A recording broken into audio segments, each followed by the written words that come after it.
ఒకవైపు శేఖర్, మరొక వైపు కార్తీక్. వీళ్ళిద్దరితోనే చస్తున్నానురా బాబు అనుకుంటుంటే, ఊరు నుంచి అనుకోకుండా మా చెల్లి వచ్చింది. అదే చెప్పా పెట్టకుండా వచ్చేసింది. అసలే వీళ్ళిద్దరి మధ్య నలిగిపోతున్న నాకు, ఇది ఉంటే పిల్లల్ని చూసుకుంటుంది, పిల్లల్ని ఆప్యాయంగా చూసుకుంటుంది కదా అని నేను వీళ్ళిద్దరిని నా దారిలోకి తెచ్చుకోవచ్చు అని అనుకున్నా. ఆ చెల్లి పేరు శ్వేత. చూడ్డానికి బానే ఉంటుంది. ఇంట్లో వాళ్ళు దానికి పెళ్లి సంబంధం చూస్తున్నారు. మా అమ్మ, అక్క ఎందుకో నిన్న చిరాగ్గా మాట్లాడింది. దానికి కాస్త ఒంట్లో నెలతగా ఉందో ఏంటో, వెళ్ళి పిల్లల్ని చూసుకో అని మా అమ్మ పంపించిందంట.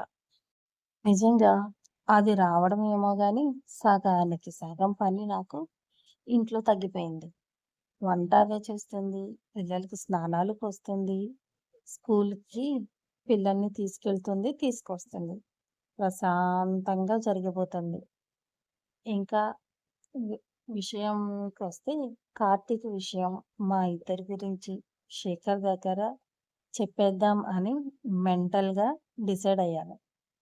శ్వేత కార్తీక్‌ని చూసి, ఎవరితను? మీ ఇంట్లో ఎందుకుంటున్నాడు? తనకి వాళ్ళ బావ, అతను నా ఫ్రెండ్. 4 రోజులు ఉండడానికి వచ్చాడు అని చెప్పాడు. చూడ్డానికి బాగానే ఉన్నాడు. అందగాడే. రోజు మొత్తం రొటీన్‌గా సాగిపోయింది. రాత్రి 9 అయింది. భోంచేసేసి ఎవరి గదిలోకి వాళ్ళు వెళ్ళి పడుకున్నాం. శ్వేతకి మాత్రం పిల్లల్ని నేను పడుకోబెట్టుకుంటాను అని చెప్పి పిల్లల్ని దాని గదిలో పడుకోబెట్టుకుంది. శ్వేతకి కొత్త ఇల్లు కావడంతో అస్సలు నిద్ర పట్టడం లేదు. అలా బయటకు వెళ్ళి కాస్త చల్లగాలికి ఓ 10 నిమిషాలు అటు ఇటు నడిస్తే అప్పుడైనా నిద్రొస్తుందేమో చూద్దామని పిల్లలు మంచి నిద్రలో ఉన్నారు. నేను గదిలో నుండి బయటకు వచ్చాను. అక్క, బావ వాళ్ళ గదిలోంచి ఏవేవో వింత శబ్దాలు వినిపిస్తున్నాయి. చూడొద్దు అనుకుంటూనే నా క్యూరియాసిటీ తగలయ్యా. ఆపుకోలేక వెళ్ళి కిటికీ డోరు తీసే ఉంది. దాన్ని లోపలికి తోశాను. అది కూడా గట్టిగా చప్పుడు చేసింది. కిటికీ మొత్తం ఓపెన్ అయిపోయింది.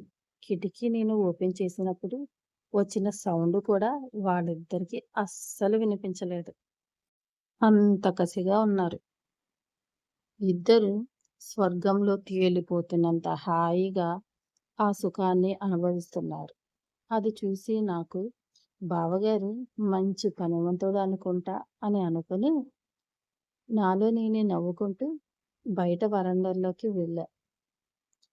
అటు ఇటు నడుస్తుంటే ఓ 4, 5 అడుగులు వేశానో లేదో గదిలోంచి కార్తీక్ బయటకు వచ్చాడు. ఏంటి శ్వేత, ఈ టైంలో ఇక్కడేం చేస్తున్నావు అన్నాడు కార్తీక్. ఏం లేదు కార్తీక్, కొత్త కదా, కాస్త నిద్ర పట్టలేదు. పిల్లలు మాత్రం మంచి నిద్రలో ఉన్నారు. సర్లే అని ఇలా చల్లగాలి కోసం ఇలా బయటకు వచ్చాను. మరి మీరెందుకు పడుకోలేదు? నా బాధ ఇప్పుడెందుకులే. ఒక అరగంట మాట్లాడుకుంటూ కాలక్షేపం చేసి ఎవరి గదిలోకి వాళ్ళం వెళ్ళి పడుకున్నాం. ఆ తరువాత రోజు ఉదయం అక్క ఒంటరిగా ఉంటే కాస్త చొరవ చేసి, అక్క, బావగారు బాగా పనిమంతుడు అనుకుంటా అని అన్నాను. అంతే. ఏంటి డబుల్ మీనింగ్ డైలాగులు మాట్లాడుతున్నావు? ఏం ఒళ్ళెలా ఉంది అంది. అయ్యో, డబుల్ మీనింగ్ ఏం లేదే, సింగిల్ మీనింగే అని తల్లి ఇలాగే నాకు ఏమీ చెప్పకుండా అన్నీ దాచి ఉంది. నాకేమో పెళ్లి చేయాలని చెప్పి సంబంధం చూస్తున్నాడు. నాకు ఏంటో సంసారం, ఆ సంసారం అంటే ఏంటో తప్ప అందులో నాకు ఏబీసీడీలు కూడా రావు. ఆ వచ్చిన వాడితో నేనేం కాపురం చెయ్యాలి? అసలు కాపురం అంటే ఏంటో బేసిక్‌గా తెలియాల్సిన కొన్నైనా చెప్పవే. అలా చెప్తే నాకు నా కాపురాన్ని నేను అందంగా మలుచుకుంటాను కదా!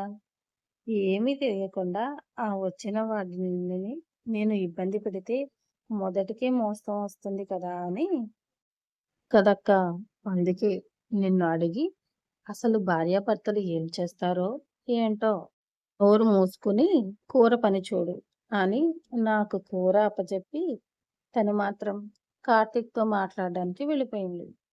కూర అంతా పూర్తయిన తర్వాత నేను బయటికి వచ్చేసరికి కార్తీక్, అక్క ఇద్దరూ చాలా సీరియస్‌గా మాట్లాడుకుంటున్నారు.